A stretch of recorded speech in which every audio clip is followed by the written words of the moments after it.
Hello. Hello. We just got our stream. Oh, already? Can't help it. I'm more meta than him. Welcome to ATM's Allday Live. This is Strung 49. We've been going strong with these strongly lives. And we're here For what, 8 strongs now? for 8 strongs now. Yeah. Something like that. And we are coming up on part 8 out of 12 of DLA We're getting careers, past and present, our careers here. And as always, these lives are sponsored by the Automat. So make a wash to the Automat. You can make a financial wash at cash.me/washitall, paypal.me/washitall, or you can DM me if you're watching this from Instagram at daylifemary for any crypto links, wallets, social wash opportunities, and any other platform or way to make a wash if those do not apply to you. Maybe you live in a bunker out in the woods and you only use the postal service. That's fine. So you're going to say if you wanted to wash like a ball of yarn or something. No, we don't accept balls of yarn as of yet. We do accept some asset washes, but they have to be assets the Day Life Army wants or can use. And no one here knits or has any desire to that I know of. So you definitely have a desire to knit. No, I don't have a desire to knit. You don't? No.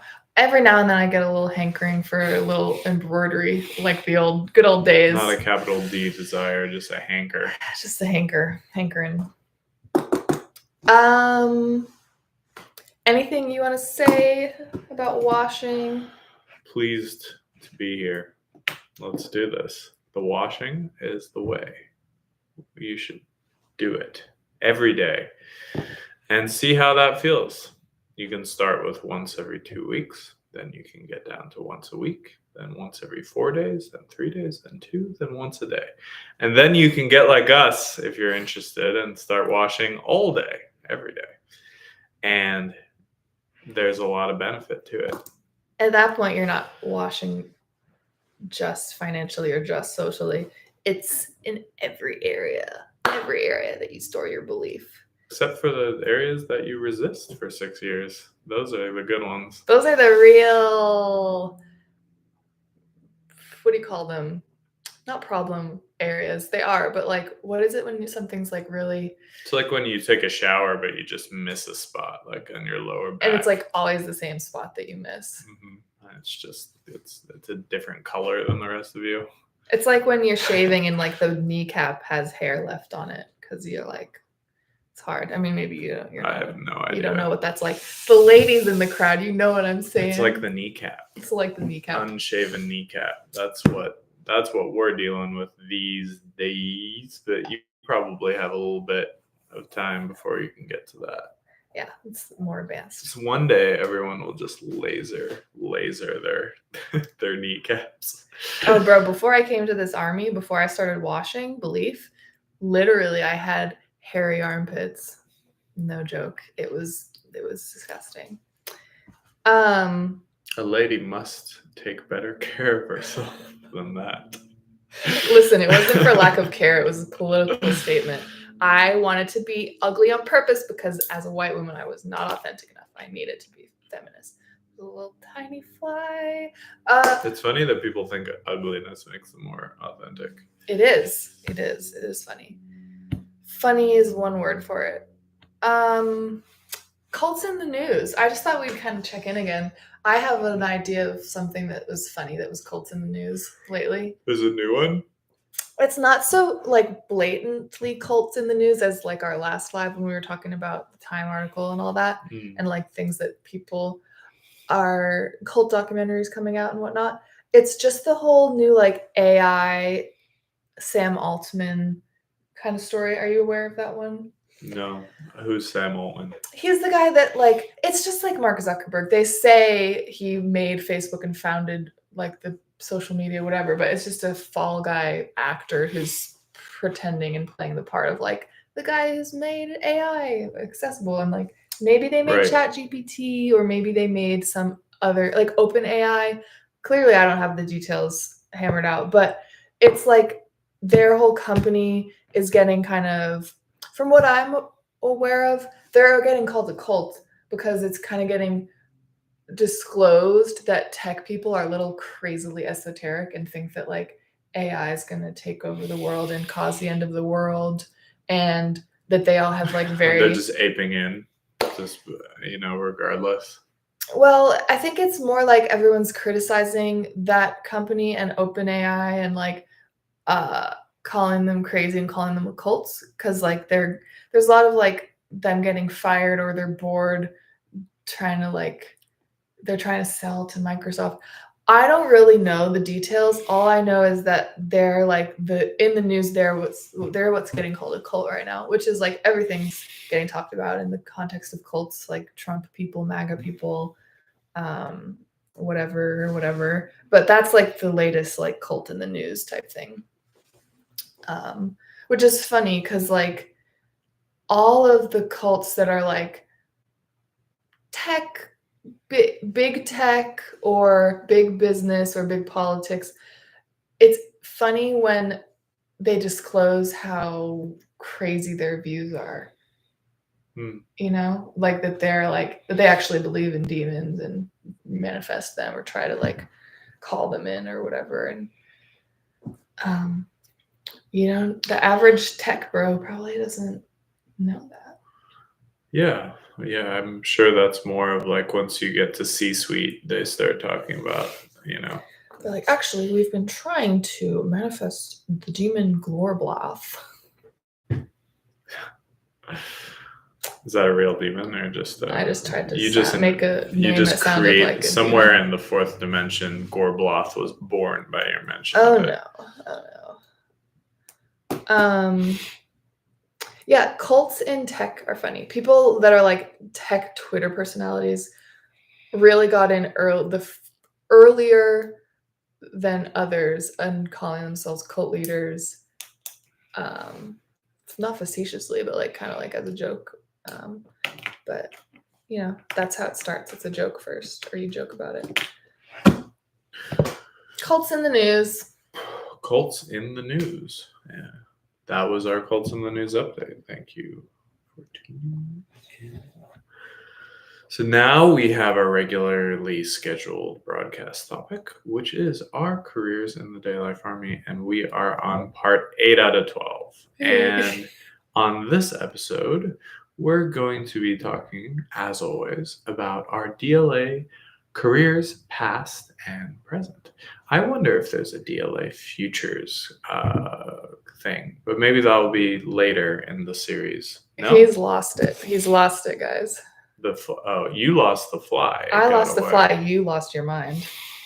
What? So what is the more honed in topic for today's discussion on cults?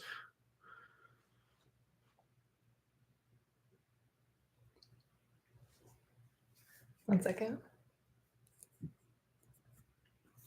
Does it look better? I don't know. I don't think so. I think it's because I don't have the light all the way in. The what? The light is kind of, the shades are not all the way up. So I think it's darker than usual. You want me to take care of that, or? Yeah, why don't you open it up? I do have some specific stuff to get into about our DLA careers, past and present. I really do. Can you believe it?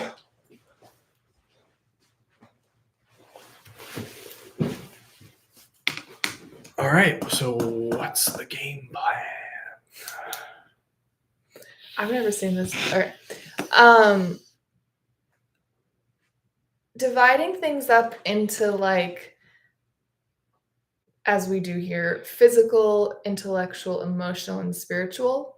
I wanted to talk today about what standards in those realms that we have mastered by going through this army, training in this army, our careers in this army, and maybe other places that we have not mastered yet or struggle with, and how that's changed in the beginning of our careers here and presently. So let me start with the easier ones, physical standards. What physical standards did you learn to master here in your DLA career? Mm-hmm. Yeah. So when I first joined Day Life Army, or before, I wasn't really an everyday toothbrusher. Teeth brusher. I didn't brush the old teeth every day, to be honest. I mean, every day, how often? I would probably brush my teeth when I had a girlfriend once a day. Okay. That's when I had a girlfriend, I would maybe do it once a day if I was gonna get some. Okay. That was my one motivation. Teeth brushing motivated by sex. Got it. Yes. Otherwise, didn't do it. Never flossed. Flossed maybe once a year, maybe. Never went to the dentist. So when I would go to the dentist, it had been like after 6 years, and the dentist would be horrified because I had gingivitis, and I would be all like 5s and 6s when they were doing the gum test. Whenever I did brush, my teeth would bleed. My gums would bleed. So mouth was in bad shape.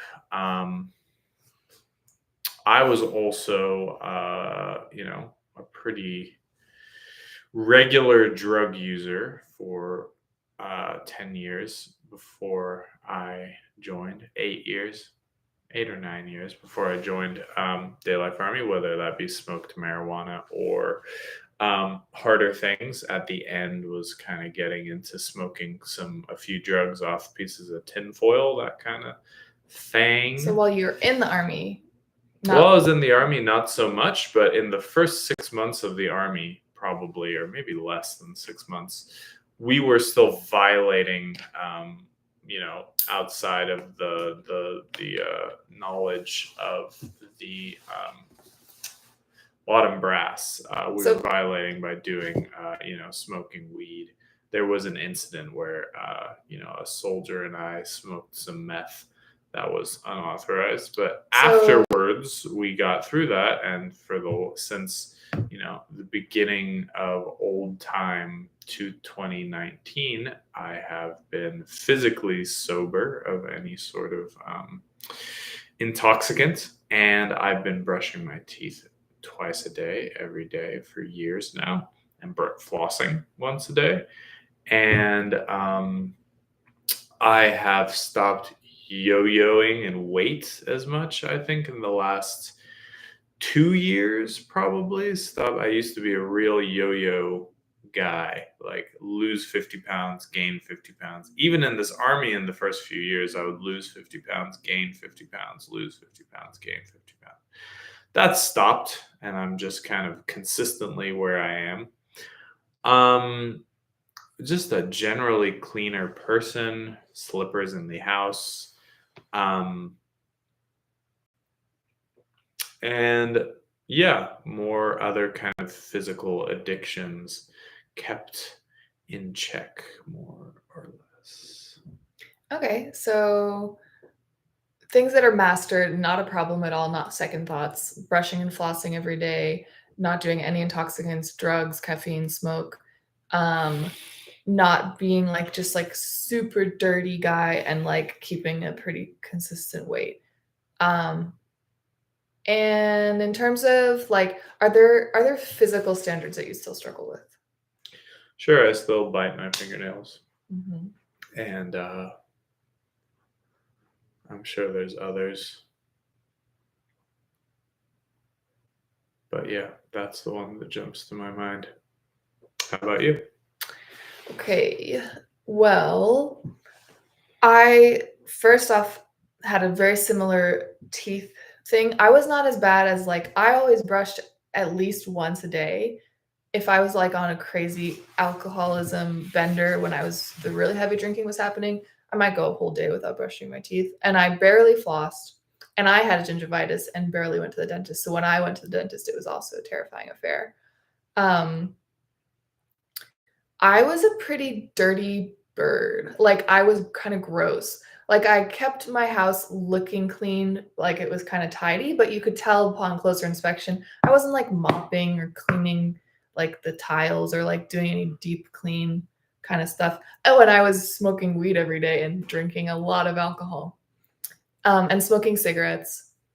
And when I had not had a DLA career yet, but I had washed Belief and I had talked to the generals.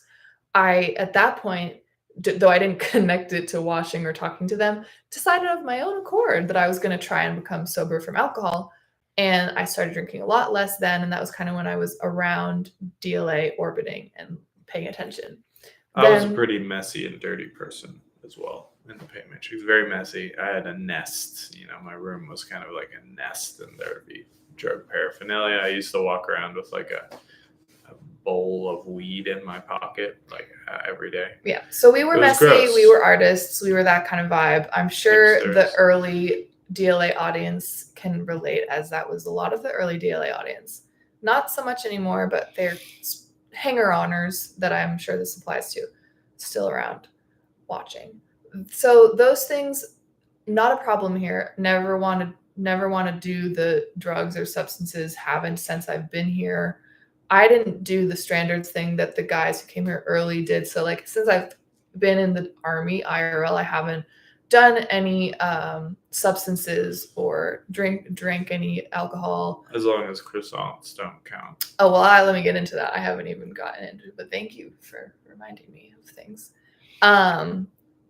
So the toothbrushing and the flossing and the being less of a dirty person, like I like shave my like legs and my armpits now. Yeah, it's a little detail there that was pretty gross, but I'm not trying to be like authentic by being dirty and gross and crusty. I am a lot more clean person. Like I do things like clean up the fridge and like mop when I have the availability or whatever, sweep. Like I keep my nest not dirty. And I think like I'm trying to think of anything else you didn't cover that are like physical standards that I had not thought of before coming here. I guess like I just take care of my things a lot more than I used to. Like I value the things that I have more, and I have more respect for items and stuff that I have. I never used to like wash my shoes with like toothpaste around the like parts that you do with like scrub it with the toothbrush and then like. Would you wash your shoes at all? I wouldn't wash my shoes at all. I'm just saying like it's like there's a way to do it.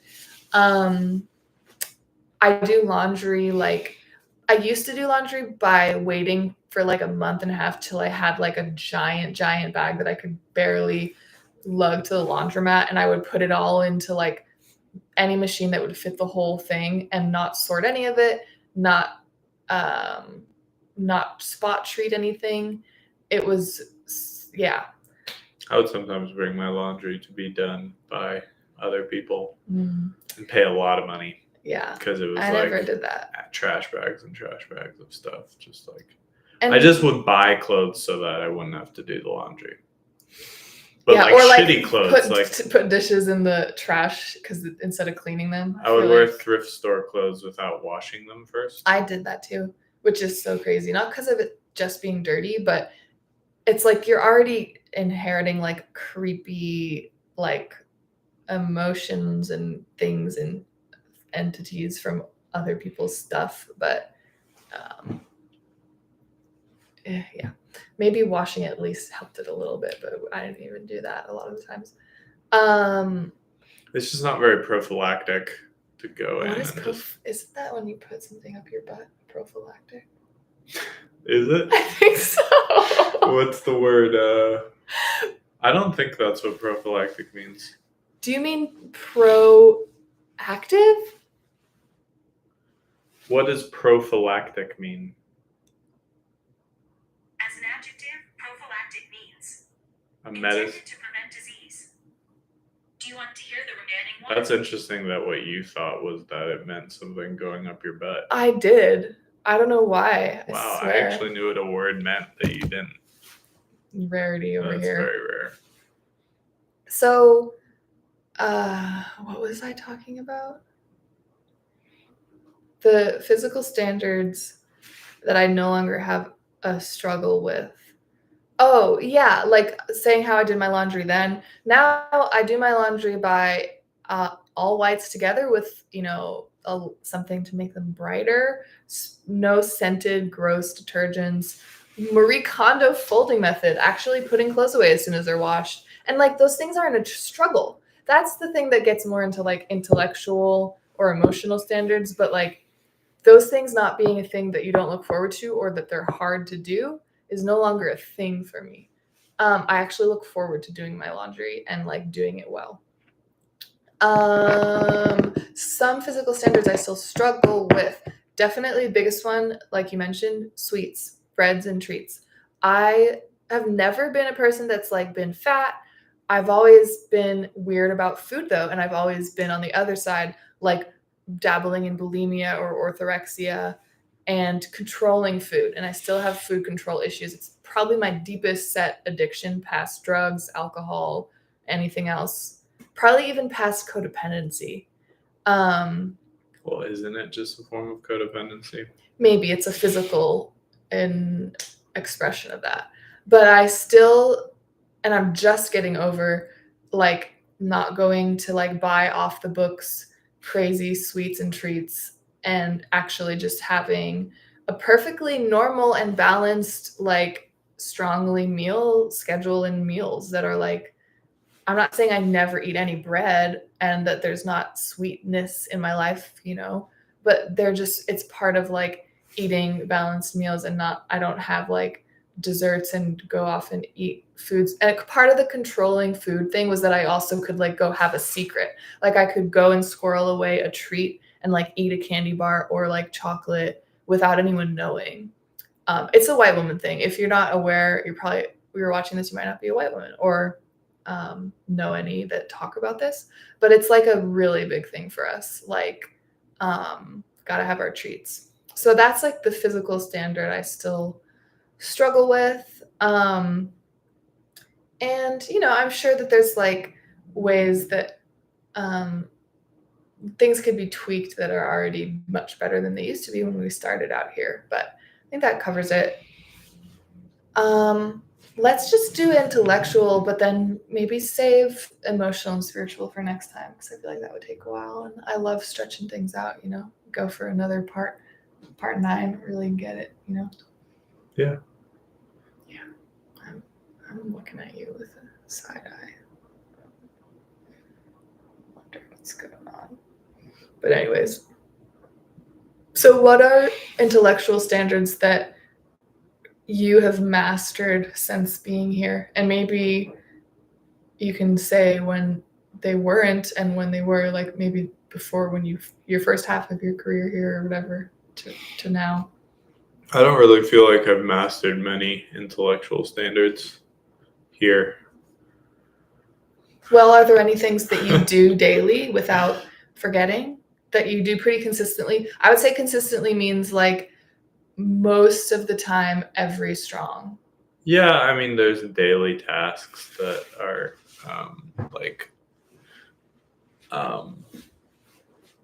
daily things that I do, and I go to work every day and do the same things, over and over again, which is discipline of some kind. Generally do my daily tasks. I wouldn't say I'm at a mastery point, but I generally do more of the same things every day and check off tasks as, and accomplish things. Were you someone in the pain matrix before your Army career who ever had notebooks or wrote down notes or made plans? No, I mean, when I worked at a job, the reason why everything was, once we, I remember this was like the reason things started to crumble in my career, or at least what I blamed things crumbling on my career, is at some point I had my own janky way that was just very simple organizational way.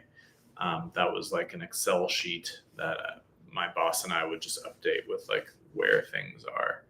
I remember at some point in my career, they changed that system and integrated in an CRM, which I don't know if any of y'all know what a CRM is, but it's basically like you delegate tasks and you have projects, and it's like everything is massively organized. And that's when I was just like, nope, I don't really feel like I can do this job anymore. But I still just continued to do it for 3 or 4 years after that point. But it was horrible. I hated it. Never got the hang of it. Never. So those kinds of ways of operating, I still feel like aren't really like my strong suit or something that, works really with my brain, but just very simple organizational things I feel like do. And writing in a notebook and just like very, a little bit more organic kind of things like that work pretty well. Not much of a project manager. I don't want to be a project manager. Not interested in that in my life. So, Well, I was gonna say I didn't know you before you came here, but you have pretty actively used a notebook and at least written things down, even if the quality and detail of those things is iffy at times.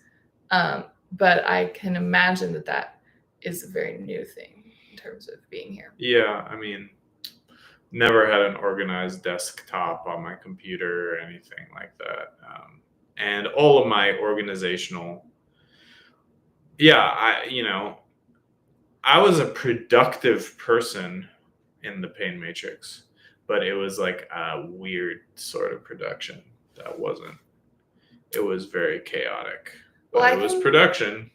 I can kind of relate in some ways, though I think I was always someone who had planners and in a certain way was organized intellectually, but like actually it was kind of all a farce. And things that were really important that I should have been intellectually organized around, I would literally like have a visceral reaction of wanting to shut down and like pretend it didn't exist. And that's Yeah. what I did. And so things would happen that were crazy. Like I would find my car with a boot on it because I had ignored the tickets and Oh, yeah. calling the people. I didn't ever handle like medical debts or Every like couple- forms that Yeah. had to do with bureaucracy. And like I feel like that was where I was completely off the ball. But in my like day-to-day life, running my own small business, even if it was like an online store and comics and stuff, I had my days planned and like studio time and go do these errands, and like I paid my bills on time Never that were did like that. normal, like my electric and rent. I would have my power go out quite often, probably like 4 times a year. Just not because I didn't have the money. I had the money. I just had no system. I would just pay bills like when I thought about it. I remember one time I had to pay. This was back when I was really like, I gotta pay my taxes or else something bad will happen. I'd waited until like literally the last hour that I could pay my taxes, and I was on mushrooms, and I was like, oh, oops, I forgot to pay my taxes. So I went and like did the last hour of, I filed my taxes on mushrooms, which was a horrible experience. But that's how much I like, and that they were already late. It was like after a month of putting them off. Food in my fridge would go bad. I never bought groceries. Just basic. Yeah, it was crazy. I thought you wanted to know. I wanted to know how you were about forms and organization, but I'm just trying to nip the like stories of the past and the disgustingness in the bud. You can kill me, don't worry. I was just painting a picture. I know, you really were. The thing is though, like even if we were at different levels of intellectual disarray before coming here, we've both, from the level we were at, made leaps and bounds to the point where I would say I'm more of a project manager type. You're talking about that phrase specifically. I hate that stuff. I have no So it's interest in like it. it's something I wasn't able to do as much before. That's easier now, but also like things like making sure my license always gets renewed, which is crazy, like traveling on the road and not having a real address. But like always being on top of things like that and little bureaucracy things, even if I'm like actively building another system to exist inside, it doesn't make the other one not exist in the ways it still impacts my life while it's still there and not crumbling completely. So I had a little bit of like a news flash about that being the reality when I came here, because I kind of wanted to come here to escape all those things even more. And then when the general was saying like, no, you have to make sure that you don't have any crazy outstanding loans if someone can figure that out with you, like your family, and make sure if you have access to credit, use it. And like all these things that I had ignored, I now have way more intellectual standards to be able to approach those things without the emotion on them that makes it feel like I want to ignore it. It's just easier. This is a normie cult. Like it teaches you how to do normal things that like human beings should be able to do to like function and live their lives. It's just the like hipster and art and millennial to Gen Z programming that makes you like not be able to have a life, not be able to take care of things or yourself, or you know, the things that are normal. You want to be like creative and you know, an artist about like life that just makes you end up looking crazy and living crazy. What are intellectual standards that are still a struggle for you? Planning. Mm-hmm. Future plans. That's what planning means, I guess. It's about the future. Mm-hmm. Anything else? Just in general, just doing things every day and project management. Yeah. Would you say that like those things that you still kind of avoid until told to do, or that like are a struggle for you, when you're doing them, do you notice a difference in your life versus when you're not?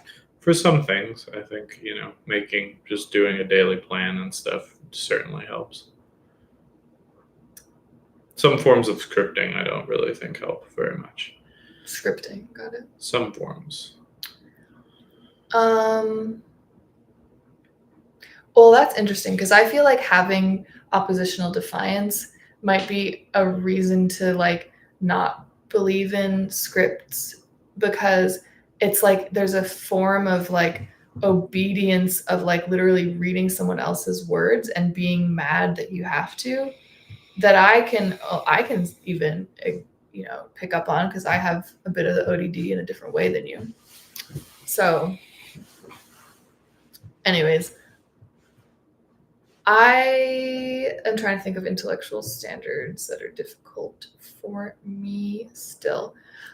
And I think it's more like a vibe of how I do the intellectual standards requiring tasks here, which is I still struggle with like rushing things and not having an eye for detail, and then just like turning in things or finishing quote unquote things, and they have little errors or mistakes or whatever, and it makes me have to go back and redo things. People have to point out, the generals here have to point out like mistakes that need correcting, and then it just makes the thing take almost at least twice as long because of not just like being super thorough with an eye for detail in the beginning and not rushing and like not having anxiety about like getting things done or I'm not a doing very good things speller right. or syntaxer. And when I read things back, I just read them in the way my brain corrects the mistakes, so I don't know that there's mistakes. Yeah. So I think that like that almost gets into emotional standards, because it's like the intellectual standards that suffer because of maybe our emotional like tint that we're, or feelings that we're in while we do the thing. But I won't get into that as much. We still have part 9 for that. We still have part 9 for that. There you go. So, any closing remarks?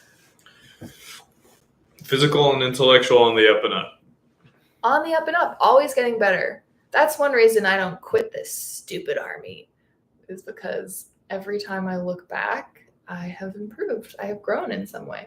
So while it is very, would you say it's pretty difficult to be here? It can be emotional times sometimes. Yeah.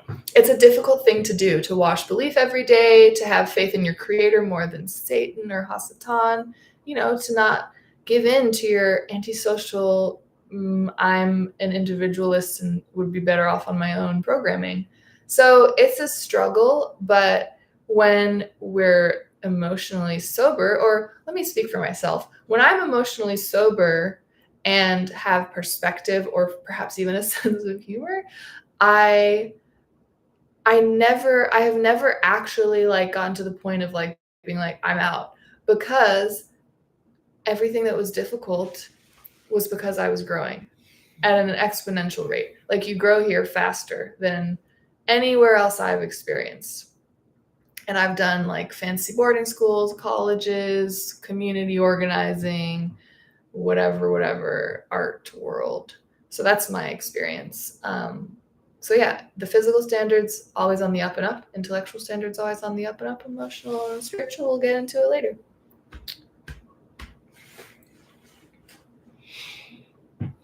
I think we're transitioning now into the next part of our show. You would be right. So I'm going to talk a little bit about Wiz. And what generally happens in my relationship with Wiz is, like I do with all the men in my life, but I don't have that many. That's not true. Talk to plenty of men every day. But I do not express anger with them in the moment. And what happens because of that is it builds up into resentments and builds up into just unexpressed feelings, which turn to bitchiness or sourness. And then those come out in my personal relationships instead of coming out at the person. And there's like a escape valve that eventually the thing has to break and burst. And when I do express that, I tend to do it in the form of, yelling at Wiz, but it's not really like in person. It's very impersonal. It's like in just like writing a something that just goes out. It doesn't have any immediate feedback to it. And in that way, when I'm on phone calls with Wiz, which are mandated, I am pretty much just kind of like there and trying to get through the thing. It's not so much like me taking an opportunity to, I don't know, express myself. Maybe because it's so clinical and I have to do like steps before I even get on the thing. It's like by the time that happens, I'm just kind of like, my feelings aren't at the forefront and I don't really feel like pulling them out of the reserve bunker. So yeah, instead of doing that, so what the lesson to be learned here is, for me, is that I should be expressing the anger that is there earlier in all of my relationships with men, and when it is actually there, not letting it just build and build and build until I have to explode and other people get hurt and there's collateral damage. So let's get more like literal or like specific. What is an example of that cycle playing out? Like you can go as yesterday, it's fresh in your mind. Like any example, but like all I of these got things you gout mentioned. before because I didn't, and gout literally means that you have unexpressed feelings towards authority figures that you're oppressing, and I got gout in my big toe. And then whenever I had a conversation with Wiz and did express that anger to him, literally that day the gout like started to go away and I could move my feet again and walk and stuff. So that's a pretty literal. And because I got gout, I forced the people in my personal life like Mary to specifically Mary to take care of me. I couldn't leave bed. It was a pretty nasty ordeal that she had to suffer from because I didn't express any anger at men. And then that led to a physical thing, which led to, me cheapening and making my private life worse and taking that out on the people who are physically around me that are female. All right. Yeah, and there's like you do your what do you call them? Your like little mini videos topics on Instagram, and every time you do them on Wiz, it's funny because to me it sounds like someone who's like talking about their spurned lover. Like it's very like someone who hates someone because they actually like love them. And that's just the vibe I get. You're like, fuck you, Wiz, I hate you. Like, and I feel like that's the surface level of you getting into it with him. And yesterday, you, for the first time in a really long time, you actually like got more than surface about your like anger towards Wiz. You didn't care if it sounded crazy or whatever. Like it was just like you were actually angry. And it wasn't like so much the like, fuck you, Wiz, kind of like, does that make sense? Yep. Yes. What was different about that? I think I was just already angry already.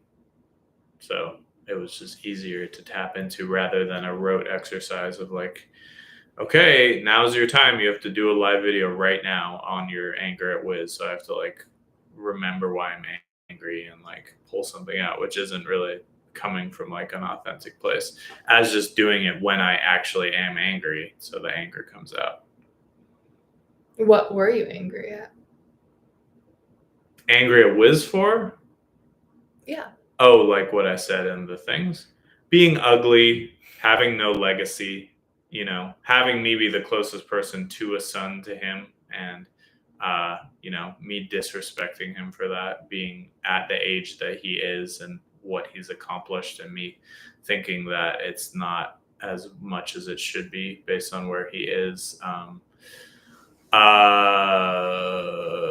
Perpetually talking about, us leaving and canceling him like over and over again. Fake flexing. So in the moment now, do you feel the same about all of those things or what? I suppose it's just not very charged. The anger is not like available. So. And when you're on phone calls though, have you ever brought any of that stuff up? With him? Mm-hmm. I mean, I've done it before. Not those specific issues as much, no. Other things that I was angry about at that time, but that were a little bit more, I guess you would say, surface level. Or more reactionary. Mm-hmm. Less like foundational, maybe. And do you think that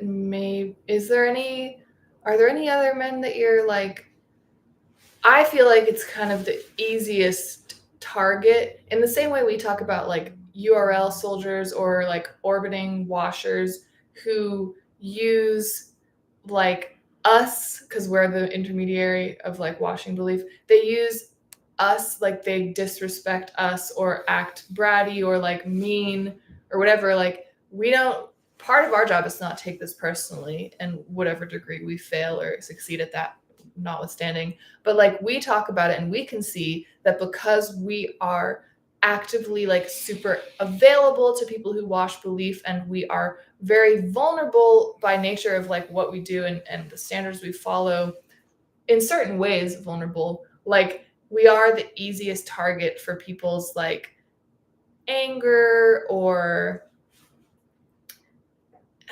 anything that they might not do to people if they respect Hasatan more than their creator, because that's what you're programmed to do in the pain matrix, anyone who has more of Hasatan's quote unquote like cosign or is seen as successful in the pain matrix more or having more power in the pain matrix, which all that leads to being more fucking like destructive and doing bad things, basically, or just being less human is another way to say it. Like those things, if you have been programmed to respect those things, people who are actively washing belief to do less of those things and be more successful in the creator's eyes or whatever, like having things that are going to look not to par with what the pain matrix says is successful or good,